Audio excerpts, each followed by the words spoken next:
Praise the Lord. முதலாவதாக ஒரு சின்ன ஜெபத்தோடு ஆரம்பிச்சிருவோம். நம்ம எல்லா டிவிலையும் பார்த்தோம்னா எத்தனை ஆத்துமாக்கள் இறந்து போனாங்க, ஒரு நொடியில் போயிட்டாங்க எல்லாரும். ஆனால் இன்றைக்கி நம்ம எல்லாரும் பாக்கியவான்கள், உயிரோடு நிற்கிறோம். தேவனுக்கு நன்றி செலுத்த வந்திருக்கோம், மகிமைப்படுத்த வந்திருக்கோம், தேவனை தொழுது கொள்ள வந்திருக்கோம். அந்த நேரத்தில் அந்த ஆத்துமாக்களை நினைத்து ஒரு ஜெபம் செய்வோம். ஸ்தோத்திரம் தகப்பனே, அப்பா இந்த நாளுக்காக கோடான கொடி ஸ்தோத்திரம் ஐயா. இதோ தகப்பனே, நாங்கள் காலூன்றி நிற்க அப்பா உன் கிருபை எங்கள் மேல் ஒவ்வொரு மேலும் தங்கியதற்காக நன்றி செலுத்துகிறோம். ஆம் தகப்பனே, எங்கள் நாட்டில் தகப்பனே இழந்த 274 ஆத்துமாக்கள் இந்த நேரத்தில் ஒப்புக் கொடுக்குறோம். என்ன ஜாதி மதம் என்று தகப்பனே எங்களுக்கு தெரியாது. ஆனாலும் தகப்பனே எங்கள் சகோதரர்கள் அப்பா, எங்கள் சகோதரியர்கள், எங்களை பெற்றோர்களைப் போல உள்ளவர்கள் தகப்பனே. எத்தனையோ கனவுகளால் தகப்பனே அனைத்தும் சிதறடிக்கப்பட்டது. நாம் தகப்பனே ஒவ்வொருவரின் ஆத்துமாவும் இளைப்பாறுதல் அடைய தகப்பனே இந்த நேரத்தில் ஜெபிக்கிறோம். இதோ தகப்பனே எங்கள் அனைவரையும் நீர் பாதுகாத்து கொண்டீரே, அதற்கு நன்றி. எங்கள் பிள்ளைகள் எல்லாம் தகப்பனே நீர் பாதுகாத்து கொண்டீரே, அதற்காக நன்றி. போக்கிலும் வரப்பிலும் அப்பா எங்களை மட்டுமில்லப்பா, எங்கள் உற்றார் உறவினர்கள், எங்கள் பிள்ளைகள் தகப்பனே, இதோ எங்கள் சபையிலோட ஒவ்வொருவரையும் அப்பா நீர் பாதுகாத்து கொண்டு வருகிறீர், அதற்காக நன்றி செலுத்துகிறோம். மீதியான நாட்களை தகப்பனை இன்னுமாக பலப்படுத்தி தகப்பனை உமது ராஜ்யத்தில் நாங்கள் இணைய உம்மை தகப்பனை தொழுது கொண்டு நன்றி செலுத்த எங்கள் ஒவ்வொருவரையும் தகப்பனை நீர் இன்னுமாக தயார்படுத்தும்படியாக ஜெபிக்கிறோம். உமக்கே துதிகனம் அனைத்தும் செலுத்துகிறோம் பிதாவே, ஆமென். இந்த 2வது சங்கீதம் 8வது வசனத்தை படிச்சிருவோம். சங்கீதம் 2:8 வசனம்.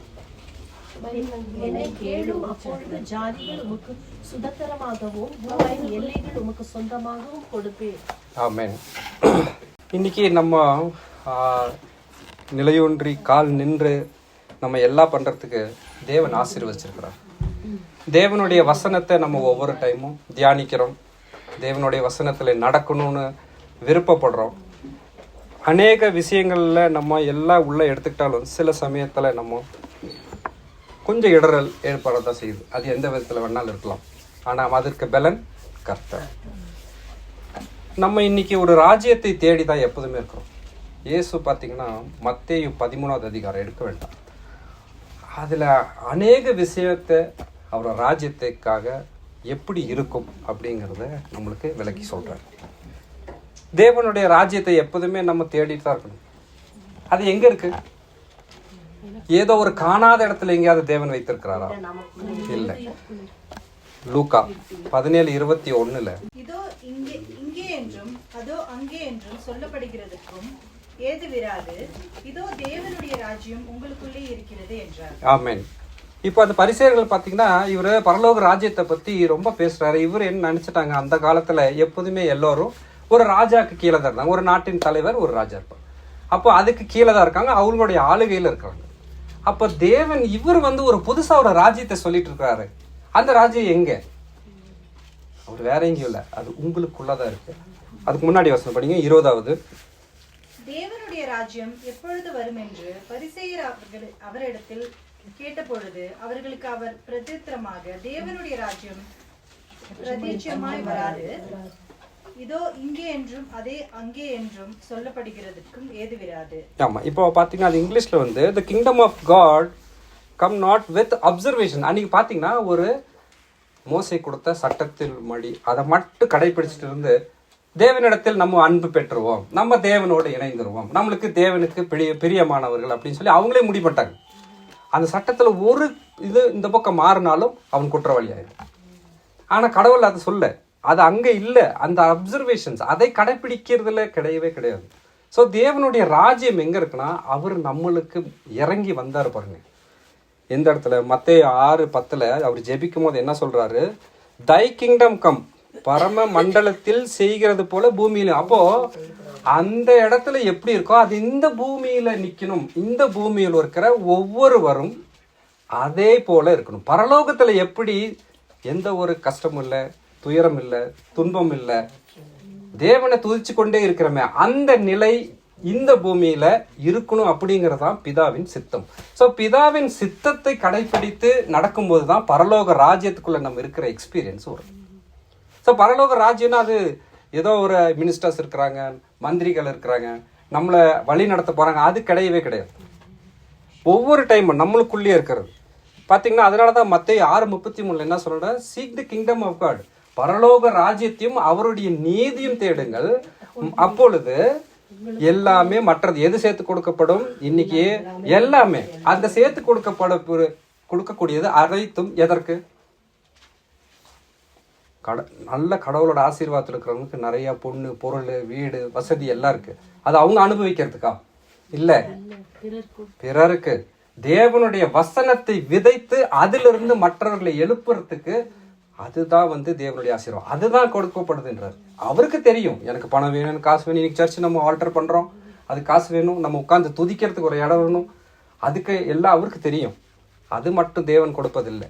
தேவனுடைய வசனம், தேவனுடைய விதைப்பவர் தேவன். அந்த விதையை நம்ம அறுவடை செய்வதற்கு தேவையானதை எடுத்து செல்றது தான் பரலோக ராஜ்யத்துக்கு ஒப்பிடுறார்.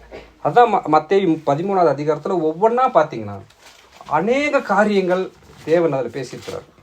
13:11 பார்த்தீங்கன்னா, மத்தேயு 13:11, அவர்களுக்கு அவர் பிரதியுத்தரமாக, பரலோக ராஜ்யத்தின் ரகசியங்களை அறியும்படி உங்களுக்கு அருளப்பட்டது, அவர்களுக்கோ அருளப்படவில்லை.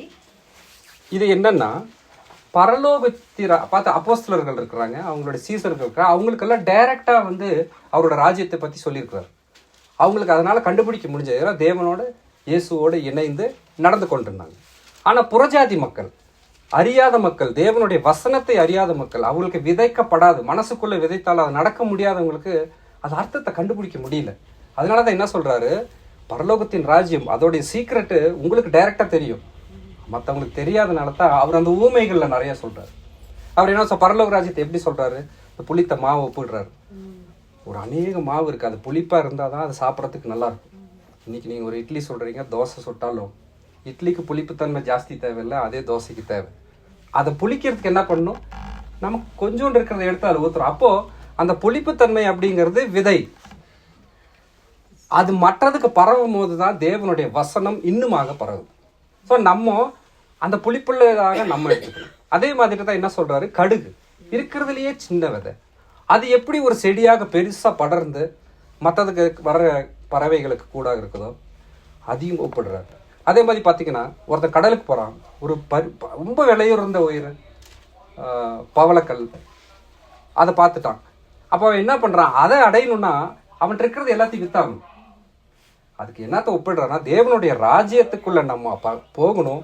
அவருடைய வார்த்தை நம்மகிட்ட இருக்கிற தேவையெல்லாம் மாம்சத்தை எல்லாமே விட்டு விலகி அந்த பரிசுத்தம், அந்த விலை உயர்ந்த பொருளை நம்ம எப்படி அதை வாங்குறோமோ. ஒரு மனுஷன் சாதாரணமாக ஒரு விலை உயர்ந்த பொருளை வாங்குறேன். இப்போ இன்னைக்கு பாருங்க, ஒரு நல்ல கார் இருக்குது வாங்கணும் அப்படின்னா உங்கள்கிட்ட இருக்கிற எல்லா காசையும் எடுத்து 10 நாளும் லோனு போட்டு வாங்குறோம். ஏன், உங்களுக்கு விருப்பமானது ஒன்று கிடைக்குது. அதே போல தான் பரலோக ராஜ்யம்ங்கிறது நம்ம கடவுளோடு இணைந்து இருக்கிறது. கடவுளோடு இணைந்து இருக்கிறது தான் ராஜ்யம், வேற எங்கேயுமே கிடையாது. அதனால தான் அவர் இங்கே இருக்குது அங்கே இருக்குதுன்னெல்லாம் பார்க்காத, அது உனக்குள்ள இருக்குது அப்படின்னு சொல்றாரு. ஸோ நம்மளை தேவன் எப்படி வைத்திருக்கிறார், ஒரு கோயிலாக வச்சிருக்கிறார், அவர் இருப்பிடமா வச்சிருக்கிறார். பார்த்தீங்கன்னா வெளிப்படுத்தல் 11:15, அவர் இந்த உலகத்தையும் பரலோகத்து ராஜ்யத்தில் எப்படி இருக்கோ அதே மாதிரி கொண்டு வந்து சார். வெளிப்படுத்தல் 11:15. 7ஆம் தூதன் எக்காலம் ஊதினான். அப்பொழுது உலகத்தின் ராஜ்யங்கள் நம்முடைய கர்த்தருக்கும் அவருடைய கிறிஸ்துவுக்கும் உரிய ராஜ்யங்கள் ஆயின. அவர் சதா காலங்களிலும் ராஜ்யபாரம் பண்ணுவார் என்னும் கம்பீர சத்தங்கள் வானத்தில் உண்டாயின. இப்போ அவர் வானத்துல உண்டாகின அந்த சத்தத்துக்கு மட்டும் மகிமையோடு உள்ள தேவன் இல்லை, நம்ம அதே மாதிரி இருக்கணும். ஸோ அவரோட இந்த பூமியும் அவருடைய ராஜ்யத்துக்குள்ள இணைகிறது தான் தேவன் அவருடைய கிங்டம் ஆஃப் காட், அவருடைய பரலோக ராஜ்யத்தை பற்றி அவர் சொல்கிறார். ஸோ பரலோக ராஜ்யம் வேற எங்கேயும் கிடையாது, நம்மளுக்குள்ளே வாசமாக தான் இருக்குது. இப்போ விதைக்கிறவன் பார்த்தீங்கன்னா, இன்னைக்கு எத்தனையோ பேர் இருக்கிறோம், அதில் நம்ம தேவ மனுஷனாகவும் இருக்கிறோம். சரிங்களா? அது மத்தேயு 13:24 எடுங்க. மத்தேயு 13:24. வேறொரு உவமை அவர்களுக்கு சொன்னார். பரலோக ராஜ்யம் தன் நிலத்தில் நல்ல விதையை விதைத்த மனுஷனுக்கு ஒப்பாயிருக்கிறது.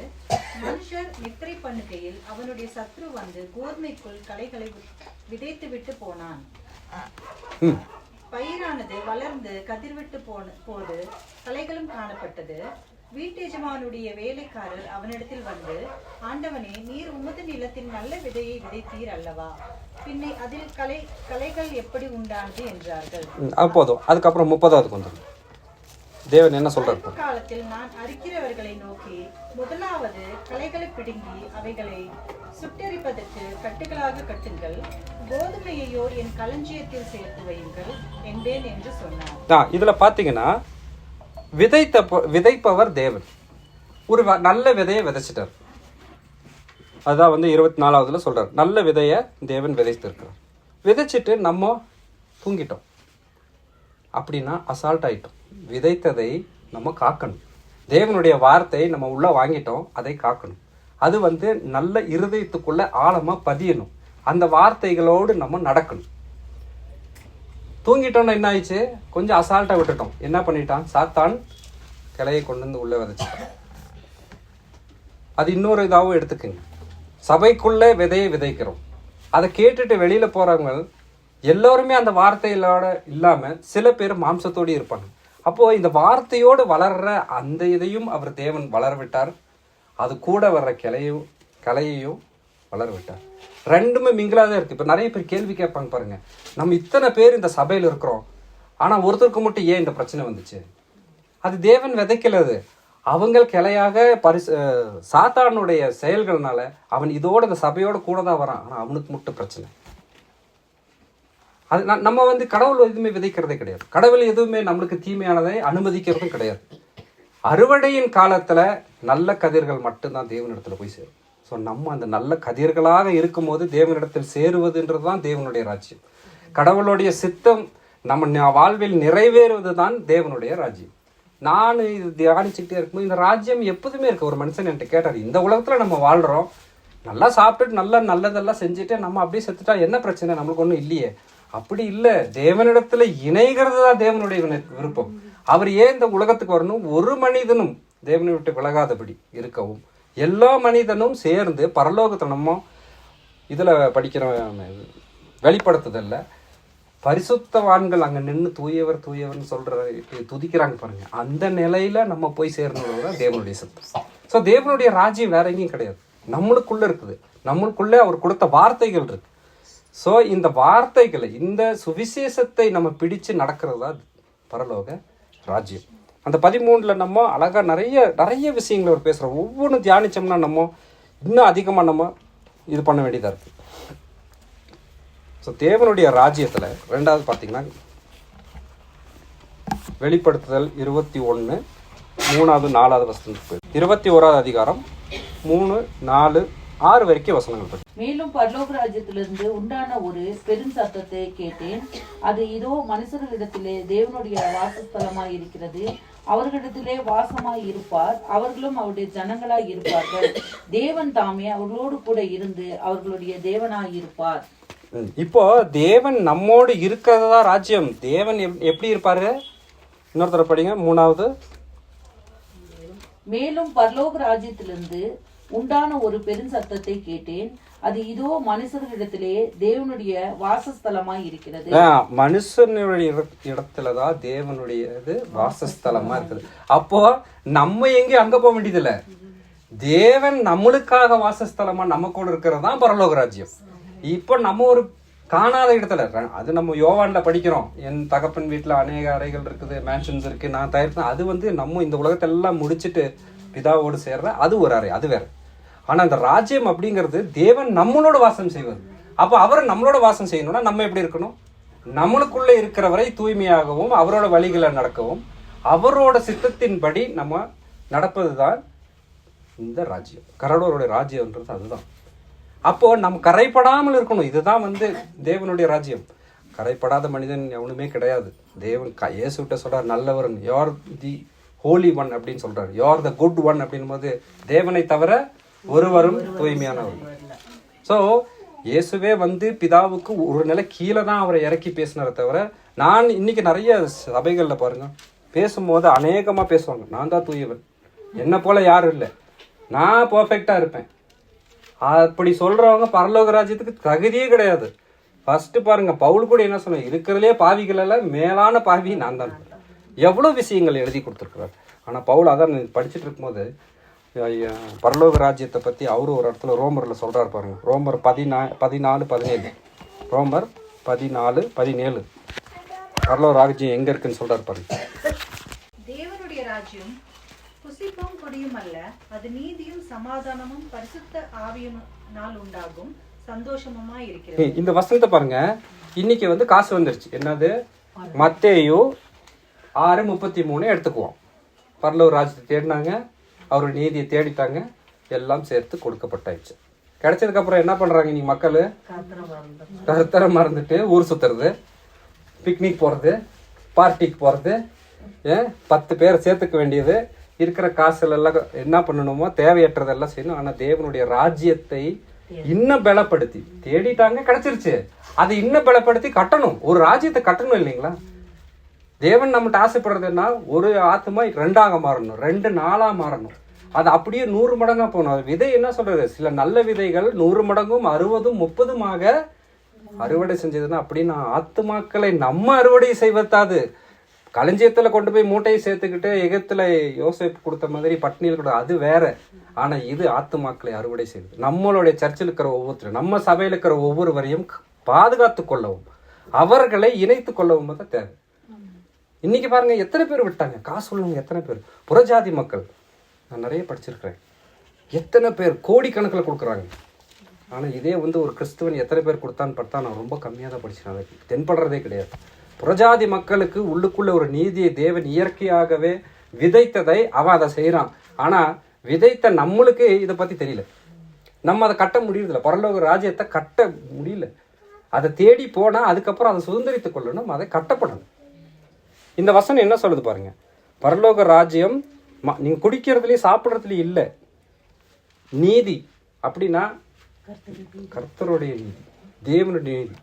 அதுதான் வந்து மத்தேயுல என்ன சொல்லுதுன்னா தேவனுடைய நீதி, ரைச்சியஸ்னஸ் ஆஃப் காட். அடுத்தது வந்து சமாதானம். சமாதானம் எங்கே? தேவனுடைய ராஜ்யத்துல இருந்து இருக்கும்போது சமாதானம் பரிபூரணமா நிற்கும். நம்மளை விட்டு விலகவே விலகாது. நம்ம அதை விலகி போயிட்டோம்னா சமாதானம் போயிடும். வியாதி வந்துடும். வியாதி வந்தா சமாதானம் வருமா? நம்மளுக்கு பிரச்சனைகள் வந்தா வருமா? ஒரு ஆக்சிடென்ட் ஆயிடுச்சு, இன்னைக்கு பாருங்க ஒருத்தர் இறந்து போயிடும். எத்தனை குடும்பங்கள் இன்னைக்கு அந்த குடும்பங்கள் எல்லாம் இப்ப போய் நீங்க சமாதானம் உண்டாகட்டும்னு பேசி பாருங்க, நம்மளுக்கு சமாதானம் போயிடும். அந்த இடத்துல அவ்வளோ ஒரு மோசமான சூழ்நிலைகள்ல போயிடுறாங்க. அடுத்தது பாத்தீங்கன்னா joy in the Holy Spirit. அது என்ன பாருங்க? பரிசுத்த ஆவியின் உண்டாக்கும் சந்தோஷம். பரிசுத்த ஆவி நம்ம கூட வாசமா இருந்து அந்த தேவராஜ்யத்துக்குள்ள நம்ம இணைந்து இருக்கும் போதுதான் அந்த சந்தோஷம். இந்த சந்தோஷத்தை யாருனாலும் நம்ம விட்டு பிரிக்க முடியாது. ஒரு மனிதனாலும் பரிசுத்த ஆவி நம்ம கொடுக்குற சந்தோஷத்தை விட்டு பிரிக்கவே முடியாது. நம்ம பரிசுத்த ஆவியான விலகி போனா அந்த சந்தோஷம் நம்மளை விட்டு விலகி போயிடும். ஒரு கூலி வேலை செய்யறாங்க, அவனுடைய சந்தோஷம், அவனுடைய நிம்மதி பணக்காரனுக்கு கிடையவே கிடையாது. இவன் 8 மணி நேரம் தூங்குவான், அவன் 5 மணி நேரம் கூட தூங்க மாட்டான். திடீர்னு எந்திரிச்சிருவான். பணம் என்ன செய்யணும், இந்த பணம் இன்னும் எத்தனை மடங்கு பெருசு பண்ணணும். அந்த ராஜ்யத்துக்குள்ள அவன் போகும்போது அவனுக்கு சமாதானம் கிடையாது, நிம்மதி கிடையாது, சந்தோஷம் கிடையாது. அதே மனிதனுக்கு தேவனோடு இணைந்து இருக்கிறவனுக்கு பாருங்க நல்ல சமாதானம், சந்தோஷமா இருப்பான். நிறைய பேர் கேட்பாங்க, இவரை பார்த்தாலே தெரியுதே என்னமோ இருக்குன்னு. அதுதாங்க தேவ ராஜ்யத்துக்குள்ள ஒரு மனுஷன் குடிக்கொள்றது. நம்ம சர்ச்சில் போய் ஒரு கிறிஸ்துவன் நடந்து போனா இவர்கிட்ட என்னமோ ஒன்று இருக்குன்னு சொல்றாங்க பாருங்க, அதுதான் தேவராஜ்யம். அதுதான் இயேசு சொல்றாரு, இந்த ராஜ்யம் உங்களுக்குள்ள இருக்குன்னு. இப்ப புரிஞ்சதா என்னன்னு? பார்த்த உடனே தெரியணும். தேவ மனிதன் அவர் கூட நடக்கும் போது இவர்கிட்ட என்னமோ இருக்குதுங்க அப்படின்னாங்க. அதுதான் ஒவ்வொரு கிறிஸ்துவனும் ஏந்தி செல்லணுமே தவிர, யாரா இவன் பைபிளை தூக்கிட்டு இப்படி இருக்கிறான் இப்படி பண்றானேன்னு இருக்கக்கூடாது. இன்னைக்கு எத்தனை விஷயங்கள் நம்ம கேள்விப்படுறோம் பாரு. நியூஸ்லயே பாருங்க, அது கிறிஸ்டின் வந்தாக்கா அது ரொம்ப பெருசா சொல்லுவாங்க. ஏன்னா கிறிஸ்டின் அப்படின்னாலே முத்திர குத்துனது என்ன தெரியுமா? பரிசுத்தவான்கள். அதை நம்ம புரிஞ்சுக்கணும். கிறிஸ்டின் அப்படின்னா குவாலிட்டி என்ன தெரியுங்களா? அவன் பர்ஃபெக்டா இருப்பான்றதான். அவன் தவறி போனாதான் நியூஸ்ல பெருசா வரும். மற்றவங்க என்னென்னமோ பண்றாங்க, அவன் மறந்துடுவாங்க, அடுத்த வேலையை பார்த்துட்டு போவான், அவன் திரும்பவும் அதே தான் செஞ்சுட்டு இருப்பான். ஸோ நம்மளுக்குள்ள இருக்கிறவரை எப்படி நம்ம மகிமைப்படுத்தணும். ஸோ தேவ ராஜ்யம் அப்படிங்கிறது எங்கேயுமே கிடையாது, பேச்சில் இல்லை, தேவனுடைய பலத்தில் இருக்குது. நம்ம பாட்டில் கூடி நம்ம பாடுவோம், தேவராஜ்யம் வார்த்தையில் இல்லை, தேவனுடைய பலன். தேவனுடைய பலன் உள்ளுக்குள்ள இருக்கு. லூக்கா 10:19 நம்மளுக்கு என்ன கொடுத்துருக்காரு? எல்லா பலனும் கொடுத்துட்டாரு. நம்ம தான் எடுத்து போடணும். எல்லாம் உள்ளுக்குள்ளதான் இருக்கு. இதை நம்ம நிறைய பேர் வெளியில தேடுறோம். இன்னைக்கு எத்தனை பேர் வந்து ராஜ்யத்தை பத்தி பேசி, எத்தனை பேர் வந்து தேவனிடத்துல கொண்டு போய் சேர்த்துறதுக்கு சொல்றாங்க? ரொம்ப கம்மி. ப்ராஸ்பெரிட்டி அப்படிங்கிறது தேவ ராஜ்யத்துக்குள்ளதான் இருக்கு.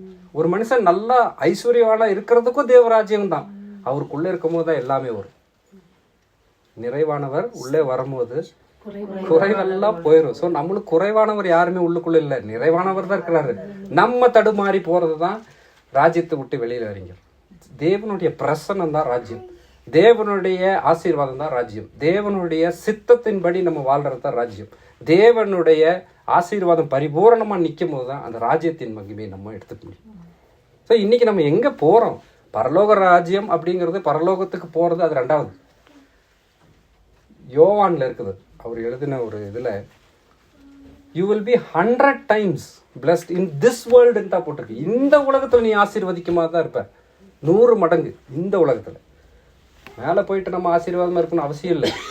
இங்க ஆசீர்வாதப்பட்டு போனாதான் அங்க போய் சேர முடியும். ஸோ இந்த உலகத்துல இந்த இடத்துல தேவனுடைய ராஜ்யத்தை புரிந்து கொள்வோம். சாப்பிட்றதுலையோ உடுத்துறதுலையோ போறதுலையோ வர்றதுலையோ கிடையவே கிடையாது. அதுக்கு முன்னாடி ஒரு சின்ன ஒரு கதை சொல்லிடுறேன். ஒரு டாக்குமெண்ட் படித்தேன். ஒரு மனிதர் 80 வயசுல ஒரு பைபாஸ் சர்ஜரி முடிச்சிருக்காரு. பைபாஸ் சர்ஜரி முடிச்சோன்னா அந்த டாக்டர் பில் எல்லாம் கொடுத்தோன்னு ஒரு 8 லட்ச ரூபா ஆயிடுச்சு. அவன் அழுகிறான். இந்த டாக்டர் என்ன நினைச்சிட்டாரு, 8 லட்ச ரூபா பில்லு போட்டனால இவனுக்கு அழுகிறானோ அப்படின்னு சொல்லிட்டு, பாருங்க நிறைய ஆச்சு, உங்களுக்கு குறைச்சி தான் கொடுத்துருக்கேன். அதுக்கு அந்த 80 வயசு மனுஷர் சொன்னாராம், 3 நாள் வச்சு 3 மணி நேரம் ஆப்ரேஷன் பண்ணதுக்கு 8 லட்ச ரூபா வாங்கிட்டேன். 80 வயசு வரைக்கும் தேவன் எனக்கு உயிரை கொடுத்தாரு, அவரை நான் மறந்துட்டேன். ஸோ இன்னைக்கு என்னன்னா, தேவ ராஜ்யத்துக்குள்ள இருக்கும் போது அந்த 80 வருஷம் உயிர் வாழ்ந்ததான் மறந்துடுறான். தேவனை மறந்து வெளியில நிற்கும் போது தான் இந்த இடர்கள், இன்னல்கள், துன்பங்கள், துயரங்கள் எல்லாம். தேவனோட ராஜ்யத்தையோட கூட இருக்கும் பாருங்க. என் வசனத்துக்காக நீங்க நடக்கும்போது உங்கள்ட்ட இருக்கிற ஒரு முடி கூடி சேதப்படுத்த முடியாது. அவர் இந்த உடம்பை பத்தி அவர் சொல்ல, என்னோட வசனம் பிரகாரம் நீ நடந்தினா உனக்கு சீக்கு இல்லை, உனக்கு துயரம் இல்லை, உனக்கு துன்பம் இல்லை, உனக்கு ஆசீர்வாதம் தான், பிரச்சனைகளே கிடையாது. ஸோ தேவனுடைய வசனம் தான் ராஜ்யம். அந்த ராஜ்யத்துக்குள்ள பிரவேசிக்கிற பிள்ளைகளாக எல்லாருமே இருப்போம். அதை புரிஞ்சுக்கும். ஸோ தேவனுடைய ராஜ்யம் வேற எங்கேயுமே கிடைக்கல. இங்க இருக்குது அங்க இருக்கிறதுலாம் இல்லை, உள்ளுக்குள்ள நம்மளுக்குள்ள விதைக்கப்பட்டிருக்கு. அந்த விதையை நம்ம எடுத்துக்குவோம், அதை பிடிச்சிக்குவோம், அதை நம்ம கடைப்பிடிக்கிற பிள்ளைகளாக இருப்போம். அதுக்கு முன்னாடி சின்ன ஒரு சாட்சி. எனக்கு வியாழக்கிழமை பர்த்டே, 53 வயசு ஆயிடுச்சு. நான் எப்போதுமே எல்லாருமே பர்த்டேக்கு என்ன பண்ணுவோம், ஒரு ரெசல்யூஷன் எடுப்போம். இந்த டைம் நான் அப்படி பண்ணல. எனக்கு ஒரு கிஃப்ட் கொடுங்கப்பா. தேவனுடைய எத்தனையோ நம்ம விஷயம் இருக்கு. பரிசுத்த ஆவியின் வழியில தான் நம்மளால நடத்தும் போது தான் நம்மளால பேச முடியுது. 4 பேருக்கு முன்னாடி பேச முடியாதவரை நம்ம நின்று இப்போ பேச வச்சிருக்கிறோம். வேலையும் அந்த மாதிரி அமைஞ்சிருச்சு, குறையும் எதுவும் இல்லை. நானும் என்ன கொடுப்பாரு, எனக்கு ஒரு ஆசை, ஒரு 2 விஷயம். அது என்னன்னு நான் சொல்ல, நான் அதை வச்சு பண்ணி காலையில் எந்திரிச்ச உடனே, ஏசப்பா என் கிஃப்ட்டுனா ரொம்ப தெளிவாக க்ளீனாக எனக்கு கொடுத்த கிஃப்ட் என்ன தெரியுமா? அன்பு. ஆவியின் முதல் கனி அன்பு. சரிங்களா? நான் அந்த அன்பை தெரிஞ்ச எனக்கு அப்படியே புல்லரிச்சிருச்சு. எனக்கு என்னால் அது எப்படி அன்பு? அப்போ அன்பு இல்லையா என்கிட்ட? தெய்வீக அன்பை விதைத்திருக்கிறார். அந்த தெய்வீக அன்போட பர்ஃபெக்ட் எக்ஸாம்பிள் என்ன தெரியுமா? சிலுவையில இயேசு கொண்டு வந்து அவரோட உடம்பை கொடுத்தாரு பாருங்க, அதுதான் தெய்வீக அன்பு. அப்படின்னா நம்ம ஒவ்வொருவருமே மற்றவர்களுக்காக என்ன பண்ணாலும் அவங்களோட அன்புல சாக்ரிஃபைஸ். அப்படின்னா நம்ம மாம்சம் ஃபுல்லா அழியணும். அன்பு, தெய்வீக அன்பு அதுதான். நம்ம மாம்சம் அழியணும். அப்போ எனக்குள்ள ஒரு குறை இருக்குது, ஏதோ இருக்கு. தேவன் பார்த்துருக்கிறாரு, இந்த அன்பு முட்டை விதைக்கிறேன் அப்படின்னு. அது என்னால் அது எப்படி சொல்லணும், எனக்கு சொல்ல என் ஒய்ஃப்ட்ட திக்குது எனக்கு. அதை எப்படி சொல்கிறது, ஒரு எக்ஸைட்மெண்ட்டில் வார்த்தையே வெளியில் வராது இல்லை. அந்த அன்னைக்கு அந்த வசனத்தை போட்டேன் நான். 1 கொரிந்தியர் 13 கடைசி வசனம் நான் படிச்சிருங்க. 1 கொரிந்தியர் 13 கடைசி வசனம். இப்பொழுது விசுவாசம், அன்பு, இம்மூன்றும் நிலைத்திருக்கிறது, இவைகளில் அன்பே பெரியது. இந்த பெரிய அன்பை எனக்கு மட்டும் இல்லைங்க, உலகத்துல ஒவ்வொருத்தருக்கும் தேவன் விதைத்திருக்கிறார். அது ஆவியின் கனியில ஃபர்ஸ்ட் நம்ம படிச்சோம்னா லவ் அப்படின்னு தான் ஆரம்பிக்கும். ஸோ இந்த அன்பு இல்லைன்னா ஒண்ணுமே இல்லை. இந்த அன்பு இல்லைனாக்கா அந்நிய பாஷை இல்லை, வியாக்கியானம் ஒன்றும் கிடையாது. என்ன பண்ணாலும் அன்பு இல்லைன்னா நம்ம வெறும் வெங்கல பாத்திரம். அதை நான் கேட்ட விளக்கத்துக்கு அவர் ரொம்ப கிளீனா எனக்கு சொல்லிட்டாரு, உனக்கு அன்பு இருந்தா போதும், அதெல்லாம் தேவையில்லை உனக்கு அப்படின்னு. ஸோ எல்லாருக்கும் இந்த அன்பு விதைக்கப்பட்டிருக்கு. ஸோ இந்த அன்பு எங்க பரிபூரணமாக விளங்கணும்னா தேவ ராஜ்யத்துக்குள்ள பிரவேசிக்கும் போது மட்டும்தான் நம்மளால் அதை இன்னுமாக உணர முடியும். ஸோ தேவனுக்கு மகிமை, ஸ்தோத்திரம்.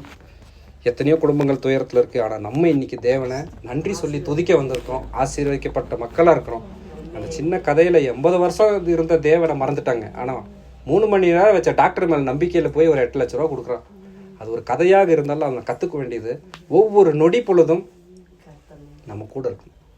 எப்போதுமே பார்த்தீங்கன்னா பரலோக ராஜ்யம் வந்துட்டு அப்போ இருக்கிறதா, நாளைக்கு இல்லை, நேற்று இல்லை, இப்போ இருக்கிறதா. ஸோ ஒவ்வொரு டைமும் அந்த ராஜ்யத்துக்குள்ளே பிரவேசிக்க நம்ம பரிசுத்தமாக இருக்கணும். அந்த வார்த்தைகளை பிடிச்சிக்குவோம்.